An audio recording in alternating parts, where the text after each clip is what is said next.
Boa noite. Que Jesus nos abençoe, nos guarde e que Ele nos envolva a todos, possamos, nesse momento, lembrar o nosso pensamento, que vai começar a palestra, os bons espíritos estão já apostos, né? E vamos aqui pedir que Ele nos assista naquilo que nós estamos precisando nesse momento. Então nós vamos falar então nesse tema dos 65 anos do Centro Espírita André Luiz e dos 168 anos do Espiritismo. Então estamos vendo que o Espiritismo é uma doutrina muito jovem, muito nova. Tem doutrinas aí milenares, né? E nós temos só 168 anos de existência. E graças a Deus, bem vivida, né? Então nós, como foi dito aqui hoje, 1º de outubro foi o dia de fundação da nossa casa, no ano de 1960, ainda lá na Canagolândia, uma casinha de madeira, muito simples, mas segundo o relato das pessoas que viviam naquele momento, que era um lugar muito aconchegante, acolhia muitas pessoas daquela região ali. Aí depois, passaram alguns anos, 10 anos mais especificamente,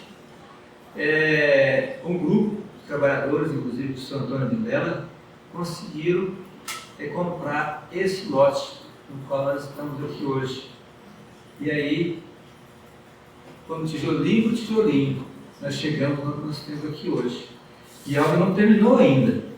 Nós temos muito a construir aqui ainda, mas depende de um simples detalhe, né? Que é só o dinheiro, né, Marlon? Dinheiro, como diz o Paulo Maia, dinheiro tem. Só que está no bolso dos espíritas. Tem que... Mas nós pretendemos, se Deus quiser, talvez não concluir nessa encarnação ainda, mas talvez na outra, né? Concluir a nossa casa, deixar ela completa. Porque a demanda é muito grande. E aqui a reclamação sempre aqui dos nossos diretores é a questão do espaço. Né, Geraldo? Todo mundo quer espaço, mas o espaço demora, né? Então vamos falar então aqui hoje, né, desses dois assuntos. E a primeira pergunta é: o que é a doutrina espírita? O que é o Espiritismo? O Espiritismo é uma palavra criada por Allan Kardec para definir a doutrina espírita. Nós podemos chamar de doutrina espírita, doutrina dos espíritos, que é o mais correto, e o Espiritismo. Tudo isso aí é a mesma coisa. Mas primeiramente vamos ver o que é doutrina, né? Doutrina é um conjunto coerente de ideias fundamentais a serem transmitidas e ensinadas. Essa é uma das definições de doutrina. Então a doutrina espírita, né, é a doutrina que estuda o Espiritismo. Deixa eu só botar aqui um negocinho aqui, para poder fazer uma colinha também aqui. E é isso. E o que é então o Espiritismo? E o que é a doutrina espírita? E aí quem vai responder para a gente é Kardec, né, do livro que é o Espiritismo.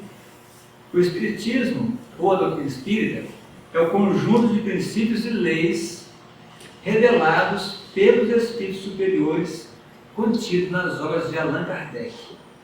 Então, olha só, ela falou que doutrina é um conjunto coerente de ideias fundamentais, não é isso? Que fala que o Espiritismo é um conjunto de princípios e leis revelados pelos espíritos superiores. É por isso que é uma doutrina. Não é apenas uma religião. É uma religião, mas no sentido mais amplo, porque é uma religião, é uma doutrina de tríplice aspecto. Ela é ciência, filosofia e religião. Então é isso. E ela foi trazida, como foi lido aqui no Evangelho, não por um homem, ou por uma pessoa, ou por um intelecto. Foi trazida pelos espíritos. Ela foi trazida pelos espíritos superiores. Espíritos que já alcançaram um grau de elevação um pouco acima do nosso. Tudo isso coordenado por um Espírito puro, que é Jesus. Mas os Espíritos que trabalharam com Jesus, eles não eram um Espírito puro ainda, mas estavam bem mais elevados do que nós. E Jesus foi que coordenou todo esse trabalho. O que constitui então essa codificação? O que constitui então esses ensinamentos? O que a gente aprende na casa espírita? Nós estudamos o que na casa espírita? São as obras da codificação. que Allan Kardec veio nos trazer. Nós temos as 5 obras básicas. Tem mais obras, mas temos 5 obras básicas. A primeira delas foi o Marco Inicial do Espiritismo, 18 de abril de 1857, foi lançado lá na França, em Paris, em Palais Royal. Essa obra de Allan Kardec, o Livro dos Espíritos. E aí então nascia ali o Espiritismo, 18 de abril de 1857. 4 anos depois, Kardec nos traz o Livro dos Médiuns. O Livro dos Médiuns, todos nós somos médiuns em potencial. Todos nós temos algum resquício de mediunidade. E tem uns que têm uma mais aflorada, uma mais ostensiva.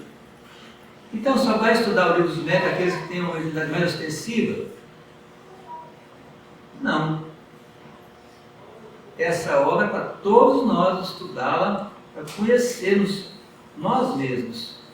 Quem aqui nunca sentiu um arrepio assim, de uma hora para outra? Quem aqui nunca viu um vulto, alguma coisa passando por perto dele? Quem aqui não está preocupado com a vida, com o desencarne? Quem aqui não está preocupado com os espíritos que vão para o outro lado, nossos seres queridos, amados? Por isso é importante a gente estudar essa obra, o Livro dos Médiuns. É uma obra pouco estudada. E depois ele traz o livro, o Evangelho segundo o Espiritismo. Kardec, ele estudou os Evangelhos, Mateus, Marcos, Lucas e João, os 4 Evangelhos canônicos, né? E ele então relata na introdução do Evangelho que ele encontrou 5 matérias nos Evangelhos. Ele encontrou a primeira matéria, elas são os atos comuns da vida do Cristo. Tem muito pouco, mas tem lá os atos comuns da vida do Cristo. Cristo nasceu como judeu, viveu como judeu, de acordo com as leis judaicas, e morreu como judeu. Então tem a história de Jesus, desde criança, né? Outra matéria que ele encontrou foi os milagres. A outra matéria, as predições. Ele fazia predição, inclusive a do templo, né? Enquanto os apóstolos estavam encabulados pelo templo suntuoso, um templo enorme, muito grande, o templo de Jerusalém, eles admiraram ali, e ele então fez a previsão, dizendo que não sobraria pedra sobre pedra, e logo depois o templo foi destruído. Né? Então, isso é a predição. E o terceiro, o quarto, né? São as palavras que serviram para introduzir os dogmas da igreja. Os dogmas da igreja foram tirados da Bíblia. Eles pegavam uma frase ali e usavam como argumento e criaram os dogmas de acordo com o interesse da igreja. E por último, o quarto e o último é o ensino moral do Cristo. Então, Kardec fala assim: as 4 matérias acima, ninguém chega a uma conclusão sobre elas. Foi milagre? Não foi? Para uns, parece ter sido, outros não. Falar da vida de Jesus também é controverso.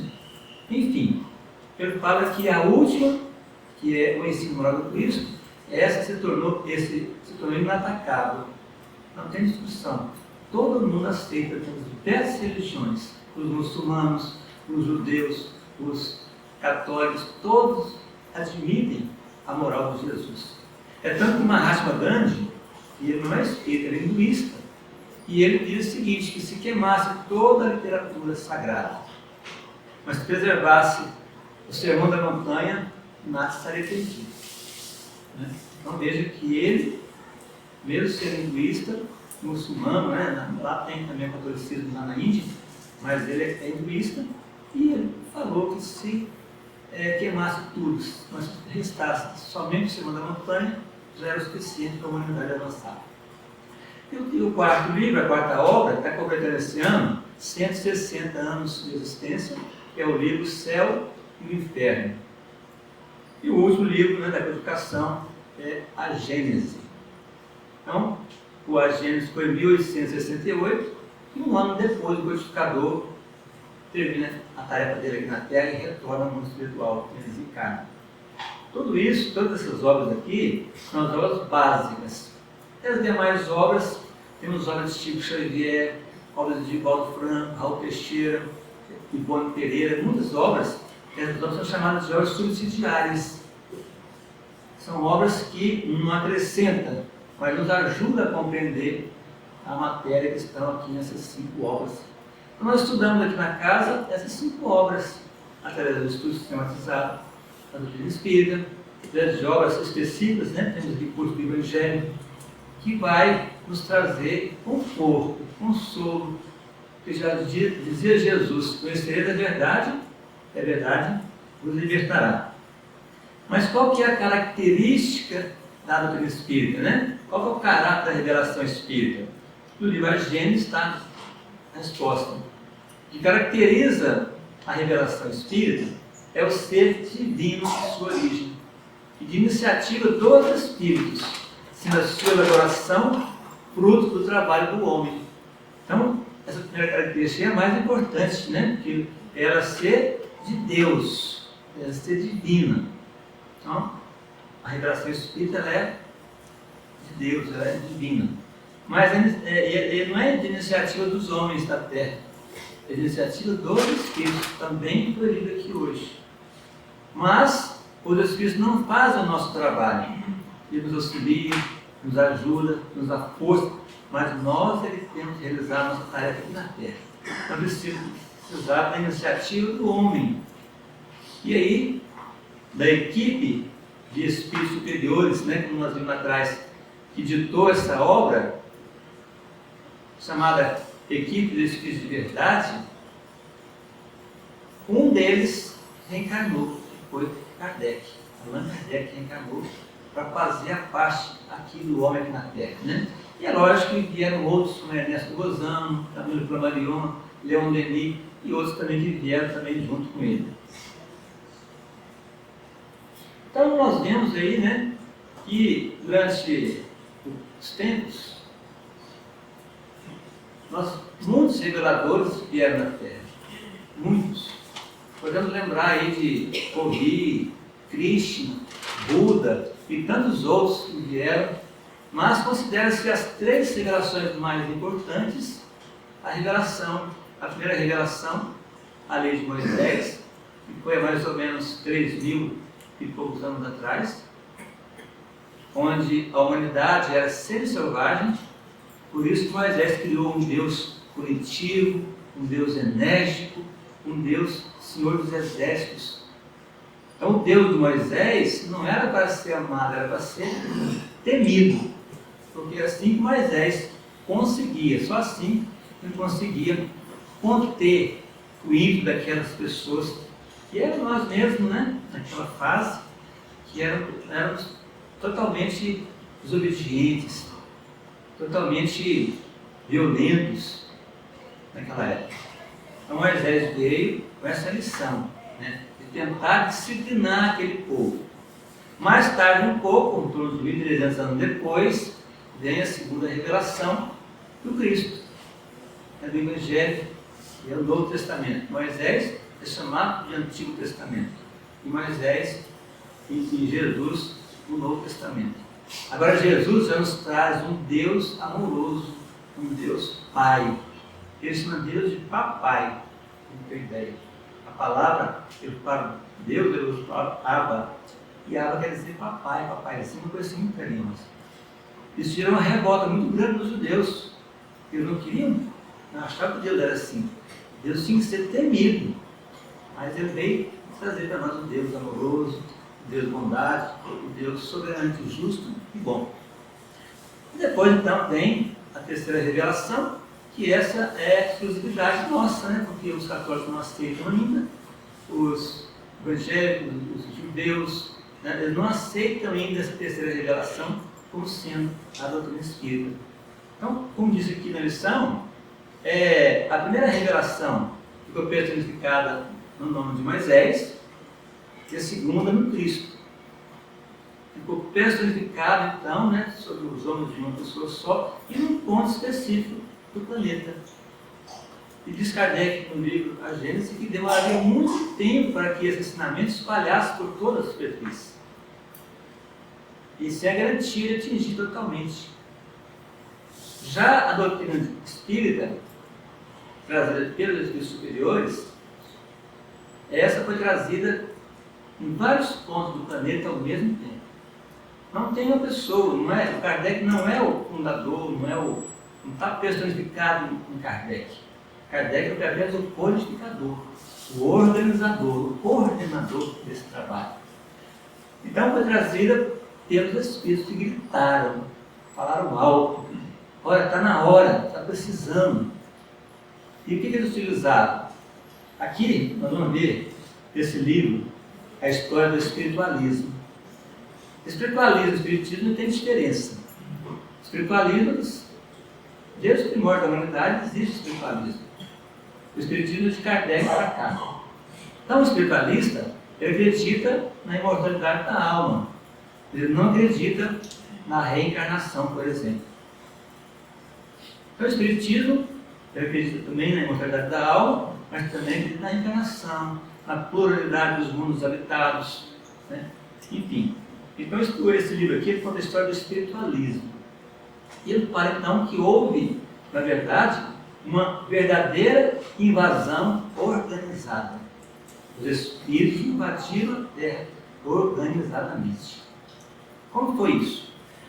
Tudo começa lá nos Estados Unidos, no pequeno condado de Hyattsville, um pequeno povoado, onde vivia ali alguns colonos, algumas casinhas apenas. E nessa choça, essa é uma fotografia original de casa, ali mudou para ali uma família de sobrenome Fox, a família Fox. Então tinha o senhor e a senhora Fox e tinha 2 filhas também. Tinha 3 filhos, mas um já não morava mais com a família. E aí, nessa casa aconteciam os fenômenos, que eram barulhos, tipo pancada. Lá nos Estados Unidos até hoje, muitas casas são feitas de madeira. Na época era de madeira, e com alguma parte, alguma coisa assim complementar, de alvenaria. Mas a maioria era madeira. Então batida na madeira, eram portas que batiam, como se estivesse abrindo e fechando, no entanto, estavam trancadas, janelas batendo, era coisa que caía em cima do telhado, como se fosse uma chuva de pedra em cima do telhado. Um barulho intenso. Mas a família foi se acomodando ali, achava que isso eram os animais, o passarinho, alguma coisa que estava causando isso ali. E eles então não se preocupavam com isso. Isso parece que chamou mais a atenção desse espírito, né? Era o espírito que estava causando tudo isso aí. Então, esse espírito, no dia 31 de março de 1848, data que ficou marcada como sendo o início do espiritualismo moderno, onde havia comunicabilidade com os espíritos. Então ali, eles se recolheram já para dormir. Naquela época dormia cedo, porque não existia luz elétrica, não existia televisão, nada disso. Então, 8 horas da noite já estava se preparando para recolher. Eles estavam já deitados já ali, mas aí os barulhos começaram intensamente. Intensificaram muito o barulho, as pancadas. E eles então não tinham como dormir, levantaram, e o senhor Fox saiu, deu uma volta no torno da casa, procurou ver se achava algum motivo daquelas pancadas, não achou nada. Então ele voltou, e aí, uma das meninas, eram meninas de 11 anos e 14 anos, mas eram médiuns. Elas é que atraíram esse espírito ali. Elas é que davam a oportunidade desse espírito se manifestar.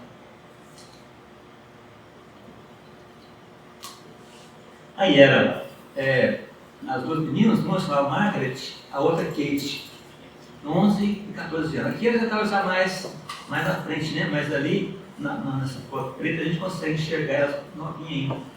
A mais novinha, então, com 11 anos, resolve brincar com a situação. Naquela época se chamava os espíritos fantasmas de terra achada. Aí, a mais nova falou assim: senhor terra achada, se o senhor está aí, faça o que eu faço. E bateu o pau. Aí, começou uma pancada na parede. Pá. A outra, que viu também a irmãzinha brincando, também foi brincar.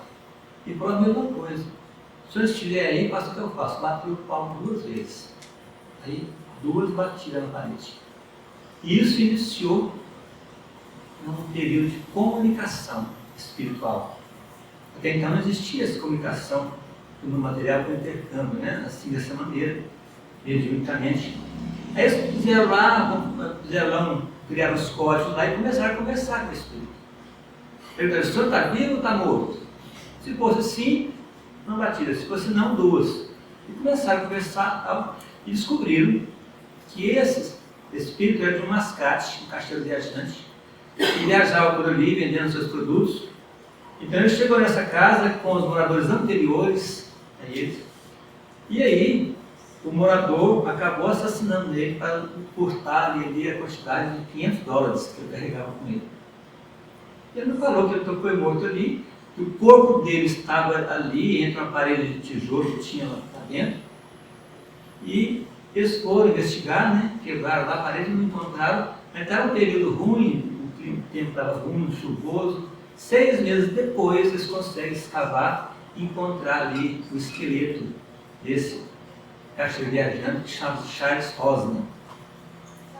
E esse fato correu ali, não só nos Estados Unidos, na Europa também. E seguiu. Tem uma história longa, a gente acha na internet muitas dessas histórias para a gente poder compreender melhor. Esse fato, então, foi de encontro com outro fato que começou a acontecer agora na Europa. A maior parte na Europa, mas em todo mundo aconteceu esse fenômeno, que era o fenômeno das mesas girantes. As mesas começaram a pular, começavam a dançar, começavam a subir assim, em cima, terminava embaixo, e virou uma festa. E as pessoas usavam isso como divertimento. Isso virou atração nos happy hours, nos cafés, nos jantares, né? E virou realmente uma coisa assim, ninguém entendia o que estava acontecendo, mas todo mundo se divertia com isso. Então, quando foi no ano de 1854, o senhor Portier, que era um homem, um magnetizador como se fosse um médium passista, mas tem suas diferenças. E ele procurou então um professor muito famoso que tinha na França, o professor Rivaio. O nome completo dele é Hippolyte Léon Denisard Rivaio. Era um professor, ele não só entendia de letras, mas também de ciência. Ele é cientista também. E ele então era um homem muito sério, cético. Então o senhor Portier procurou o professor Rivaio e contou para ele que as mesas estavam pulando, dançando, fazendo uma festa. Kardec, como ele era muito cético, cientista, né? Ele riu da situação. Que isso? Isso não existe. Uma mesa não sai correndo, dançando, não. E foi embora. Passou mais alguns anos, mais um ano, em 1855, outro amigo do Kardec, também materializador, amigo de vários anos, Kardec tinha muita confiança nesse senhor, o senhor Carlotti. O senhor Carlotti também, chegou para Kardec, contou para ele as mesas girantes, e logo em seguida ele falou novamente com Kardec e falou assim: olha, as mesas agora não estão só dançando, correndo e pulando, não. Elas estão respondendo as perguntas. Aí Kardec riu, né? Que é isso, né? Agora você já foi demais, né? Ele veio escrito como se fosse uma história da carochinha que ele contou aí. Mas aí, isso despertou nele o interesse, né? Como assim, né? Como uma mesa pode conversar? Mesa não tem cérebro, não tem alma, né? Então, ele, mesmo assim, mesmo não acreditando, ele foi não tentando provar isso, mas tentando provar o contrário, que isso é mistificação. Então, ele começou a frequentar umas reuniões na casa de uma senhora chamada Roger, que fazia reuniões na casa dela, das mesas, tudo. Eles pegavam uma mesinha, que chama mesa tripóide, que já era usada lá atrás, muito tempo antes de Moisés ainda.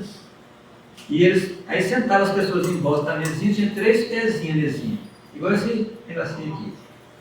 E aí as pessoas ficavam ali, faziam as orações, se concentravam e faziam os pedidos, as perguntas, e a mesinha respondendo, batendo o pé no chão. A mesinha levantava 2 pezinhos assim, ficava só um, ela batia. E respondia as perguntas que eram feitas. Mas na frente eles foram desenvolver outra maneira de conversar também, né? Aí, até chegar no que nós temos hoje, a psicografia. E aí, então, Kardec estava ali, né, o professor Ivail, né, que mais tarde adotou o sobrenome de Allan Kardec, e ele, então, assistindo às reuniões, começou a ficar, mas esse negócio tá esquisito mesmo, né? E ele via que as respostas eram coerentes. E as médias eram de 11, 12 anos, crianças ainda. Não tinha conhecimento daquelas respostas que ele tirava ali. Então, o professor levava algumas perguntas, o professor fazia perguntas também, pegava as respostas, analisava, e aí, então, ele diz o seguinte, né? Ele falou assim: entrevi por baixo da aparente futilidade algo de muito sério, e como a revelação de uma lei que resolvi investigar a fundo.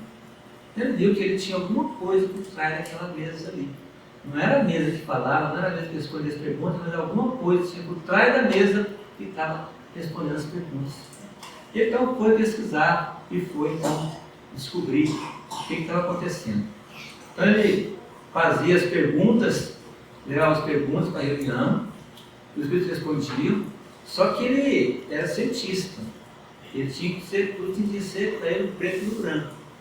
Então ele não confiava nos espíritos, ele sabia que os espíritos eram seres encarnados e a vida desencarnada. Ele sabia que na Terra tem as tretas, né? Tem o charlatanismo. Então ele usou, ele criou um método para poder superar isso. O método que ele criou chama-se universalidade dos ensinos dos espíritos. Então ele pegava uma pergunta, levava no centro, depois levava num outro centro, longe daquele, com médios diferentes, dirigentes diferentes, e levava em vários centros. Na verdade, naquela época não era um centro constituído ainda, eram grupos de pessoas que se reuniam para estudar, né, o Espiritismo. Aí então ele pegava recolhia essas perguntas todas ali, levava para o escritório dele. Ele fala, né, que no silêncio da meditação, ele ia ler uma por uma, analisar, aí ele juntava, organizava, concatenava um com o outro, tudo, e ele foi então elaborando uma série de perguntas que ele fazia e os espíritos respondiam. Até quando chegou um ponto que ele tinha tanta pergunta já, milhares de perguntas que ele tinha feito, que tinha as respostas, que ele falou assim: agora já tem material, já tem o corpo de uma doutrina. Ele sentou, organizou, e aí que ele escreveu o livro dos Espíritos, que é um livro filosófico, né? Onde tem perguntas e respostas. 1019 perguntas com as suas respectivas respostas.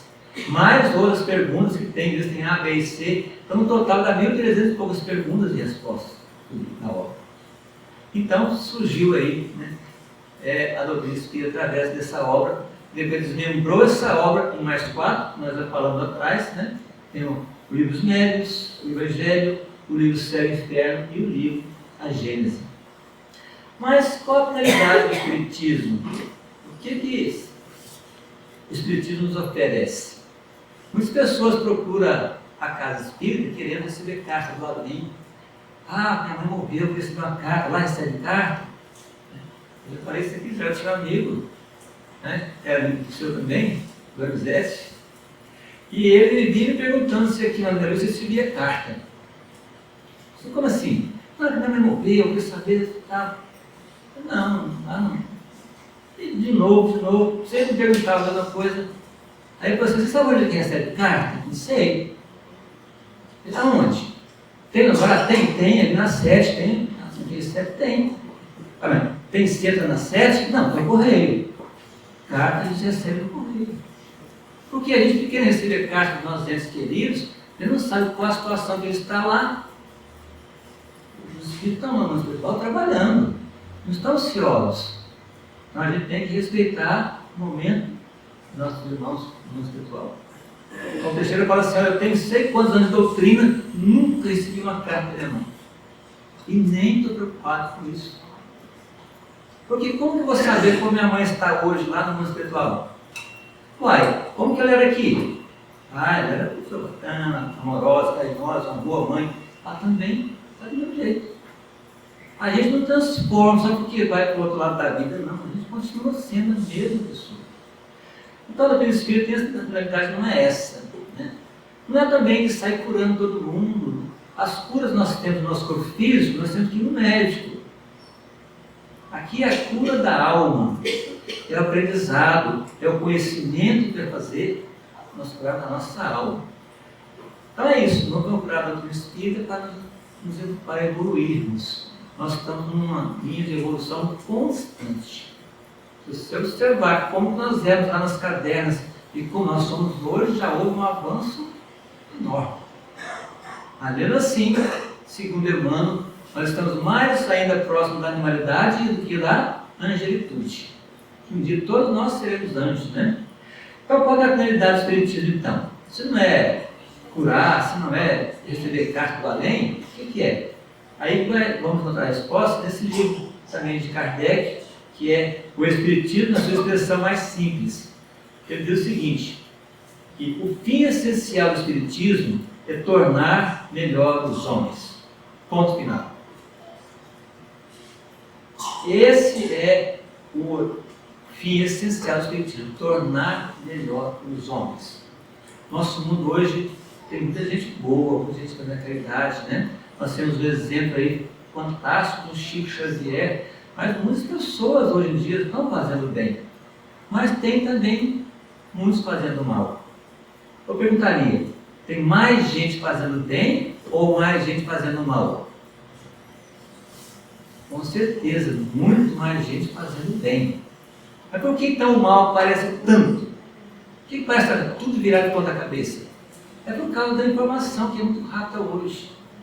Eu comecei a assistir hoje de manhã, na hora do almoço, o jornal, no emissor de televisão, e só falava, morreu não sei quem morreu, o outro tomou um drinkzinho lá, morreu, é morte, morte, morte. Não fala da caridade, não fala do bem que nós fazemos, ou seja, o bem não é divulgado e nem precisa ser divulgado.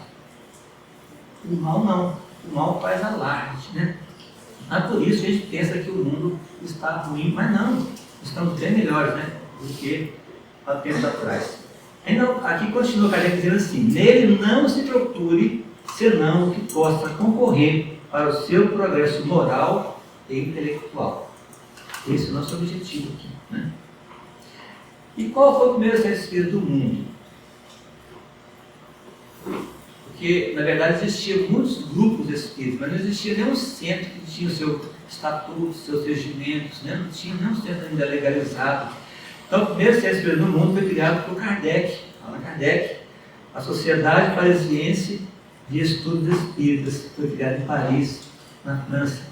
E esse centro, né, foi fundado então, por Allan Kardec no dia 1º de abril de 1858, praticamente um ano depois do lançamento do Livro dos Espíritos, que foi 18 de abril de 1857.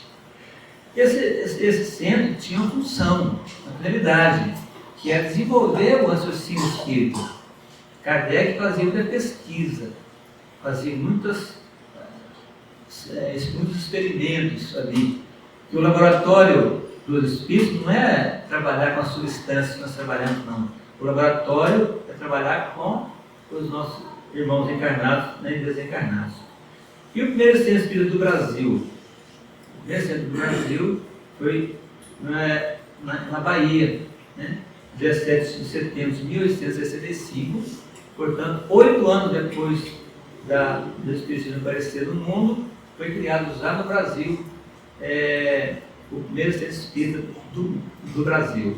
E hoje o Brasil é disparado o país que tem mais centros espíritas, muito mais. Você vai na França, você encontra algumas dezenas. Você vai na Europa toda ali, por ali, tem lugar que nem tem centro espírita. No Brasil nós temos aí, né, hoje, eu não lembro mais, mas é 15 mil centros espíritas, né? E o primeiro centro espírita de Brasília? Quem sabe qual foi? Algumas pessoas, alguns centros lá da Cracolândia, do Bandeirante, reivindicam o seu primeiro, mas não tem o menor interesse. O interesse social foi um dos pioneiros aqui em Brasília. O primeiro centro espírita pode ser considerado como o centro espírita André Luiz, foi fundado lá na Canagolândia, né? Uma casinha de madeira que nós temos lá no começo da nossa fala. O centro espírita André Luiz, fundado em 1º de outubro de 1900 1960, pelo nosso querido irmão Antônio Vilela, que está conosco ainda, com 103 anos de idade.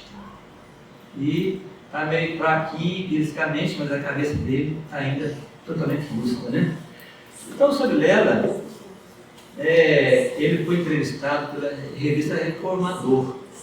A gente trabalhava na FEB, e aí um amigo nosso que coordenava lá a revista, coordenador da Reformador, essa revista aqui é o periódico mais antigo que tem no mundo. Ela está sendo publicada desde 1883, ininterruptamente. É o único periódico mensal. Ele foi criado por Augusto Elias, que era um fotógrafo, que fundou também a Federação Espírita Brasileira. Então, o César Terry resolveu então homenagear o Sr. Antônio Vilela, e tinha essa coluna já na revista, que era entrevista. Entrevistava sempre pessoas do movimento espírita. Então, eu fiquei encarregado de fazer as perguntas sobre Vilela. Eles elaboraram 7 perguntas de Vilela, e contei com o Sr. Vilela aqui numa sala. Nós conversamos mais de 2 horas nessas 7 perguntinhas ali. Como tem uma cabeça, ele sabe as horas até os minutos. O endereço é a rua tal, número tal certinho, até os 7, não sei se tinha 7 naquela época mesmo, sabia. Nós conversamos lá, várias vezes, e eu tive que fazer um resumo, porque depois era muita coisa que ele falou, eu tive que fazer um resumo depois com o pessoal da FEB. A primeira pergunta foi essa: o senhor tem uma larga trajetória no movimento espírita. Como iniciou? Vamos ver como que inicia um trabalhador espírita que chega a 103 anos de idade, uma obra fenomenal igual ele, Todos nós estamos sujeitos a isso. Ele respondeu assim: em 1937, muitos aqui não eram nem nascidos ainda, através de um primo que frequentava o Centro Espírita Jesus Nazareno, lá no Rio de Janeiro, participei de uma reunião mediúnica e doutrinária naquele centro, mas continuei na Igreja Católica. É muito comum isso. As pessoas vêm frequentar a casa, assistem às palestras, vão ao atendimento fraterno, participam às vezes até de reunião mediúnica, mas continuam na sua religião. O Espiritismo não tem problema nenhum isso. Então nós chamamos desses de simpatizantes da doutrina espírita. Se um dia os órgãos de pesquisa fossem perguntar sobre a quantidade de simpatizantes, o Espiritismo ia bater de lavada. Nós temos espírita, católico, humanista, tudo aqui dentro da nossa casa.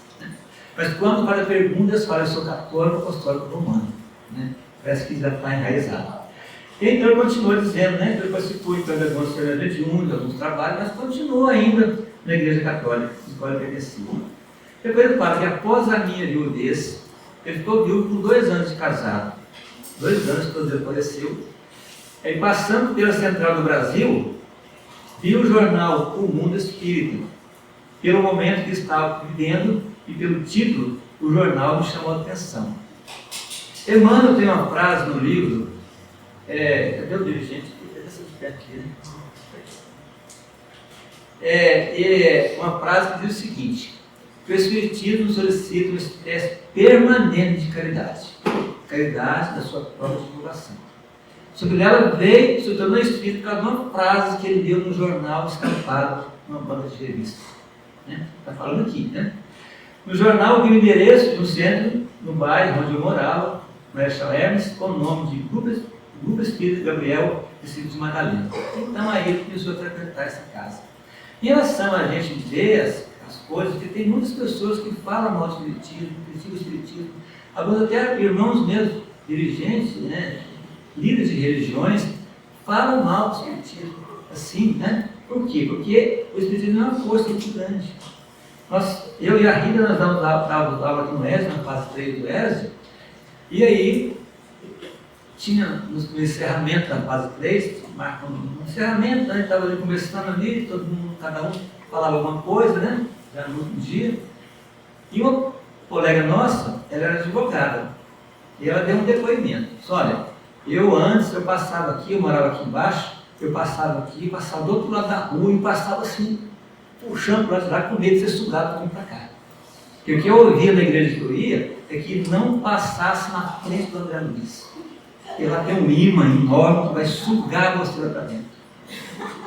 E ela passava assim, de longe, assim, segurando nas árvores, talvez ali, e embora. Aí mas um dia eu passei aqui, tinha uma faixa ali na frente, tinha o nome de um seminário e tal. E eu gostei do assunto, eu vou lá ver. Se eu ficar lá, dane-se, né? E dei. Aí eu entrei aqui, fui conhecendo, fui estudando, e realmente eu fui sugado aqui. Olha, não quero sair daqui nunca mais. O padre estava com a razão, né? Eu falei lá, que falou estava com a razão. Que é assim, né? A gente vem aqui, a gente encanta pelo doutrina espírita. Né? Mas continuando aqui a Felício Sorilello. Ele falou, passei a frequentar as reuniões doutrinárias, mediúnicas e a exercer atividades como colaborador. Conheci um companheiro ligado à Federação Espírita Brasileira, o senhor H.D. Teixeira Torres. Foi amigo do mulher por muito tempo depois, essa amizade, né? A pessoa começa ali e começa a trabalhar e começa a se envolver, e quando vê, está envolvido. E quando percebe, é presidente da casa. A gente não queria, mas estamos aqui. Aí ele fala, começando a trabalhar com ele no movimento espírita e posteriormente conheci o professor José Jorge, Leopoldo Machado e outros do movimento espírita. Leopoldo Machado é uma figura muito importante do movimento espírita, que ele foi aquele que estimulou a criação das mocidades espíritas no Brasil. É compositor de música, né? Uma música que é o hino espiritismo. Ele compôs, né, Geraldo? É que chama a música? Tem vários. Não, é aquela que somos companheiros, né? Alegria Cristã, isso mesmo. Ele falou, nesse período fundamos uma juventude espírita com Alberto Nogueira Gama, H.D. Teixeira Torres, Laís e Júlio Capilé. Júlio Capilé, né, veio depois para Brasília aqui, participou lá da Comunidade Espírita de Brasília, né? Ele vai falar então, ele começou a fundar, até ele, juntamente lá, né, com o Leopoldo Machado, fundou algumas juventudes espíritas naquela época. Uma outra pergunta, eu vou correr um pouquinho, a gente fez sobre dela. Chegou a fundar outras instituições espíritas? E ele respondeu. No Rio de Janeiro, além do Gregório Estevão, né, que foi lá na Senador Camarada, Rio de Janeiro, ajudamos também a construir o Centro Espírita Filhos de Deus, dentro da colônia de Rancenianos, de Jacarepaguá, e fundamos a Escola do Candário Paulo de Tarso, né, no Apóstolo Estevão. Ele fundou vários centros espíritas do Rio de Janeiro ainda. Eu veio para cá depois, transferido, que ele era funcionário público da área da justiça, né? Veio para cá. E aqui, então, ele fundou o Centro Espírita Zé Luiz, fundou aqui no Guará, o Grupo Espírita Emmanuel no Gama, o Alto de Souza aqui na Canangolândia, e fiz também a medida do Estatuto para a Fraternidade, Allan Kardec, o CEPAC, né, em Taguatinga. Ajudou também, eu não falo assim, não, eu vou falar, que eu sei da história, fundou também, ajudou na fundação da Comunhão Espírita Brasileira, juntamente com o senhor Mário Barata, e a esposa dele. E ele, então, não parava, né? Fundou muitas. E o próprio André Luiz é pai hoje de muitas outras casas espíritas aqui, como a Irmã Rosário Taguatinga, como a Estrutural aqui, né? A Aspa Estrutural, o Instituto de Vida, várias casas espíritas que foram oriundas daqui do céu.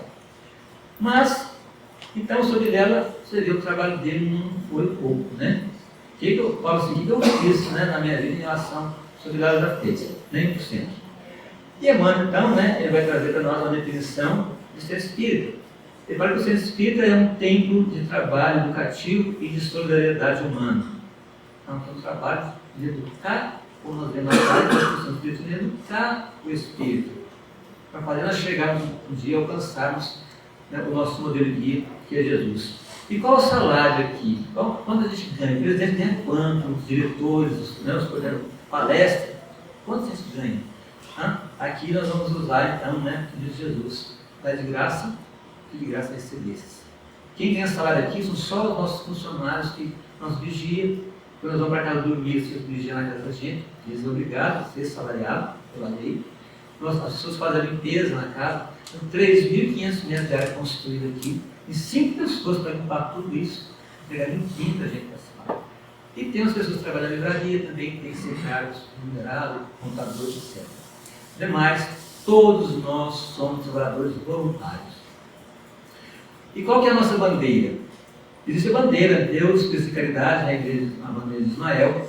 A nossa bandeira principal Nós devemos ter estampado sempre na frente da casa, né, no luminoso principal da casa, essa bandeira. Fora da caridade não há salvação. Para isso, Deus enviou para nós um Espírito para ser o nosso guia e o nosso modelo. Questão 625 do livro, nós falamos, né, do livro dos Espíritos. Qual o tipo mais perfeito que Deus ofereceu ao homem para servir de modelo, né? A resposta, então, é Jesus. Então, nós temos Jesus como nosso guia e modelo da humanidade. Então, era essas as considerações de hoje, pelo tempo que nós temos, né? Mas a história é muito mais longa. Aquele livro que eu falei lá, né? A História do Espiritualismo, é um livro muito interessante. Já foi escrito agora, numa versão, a que já tem, né, que o José Carlos escreveu, agora colocou a história do Espiritismo moderno, né? Parece que assim. Então vale a pena a gente ler. Toda a história que contei aqui tem nessa obra, tem nesse livro e muito mais. Então, agradecendo a atenção de todos por esse momento, parabenizando a todos os trabalhadores e frequentadores da nossa casa, e que nossa casa continue assim, com mais 65, 100, 200, 300 trabalhadores. Muito obrigado.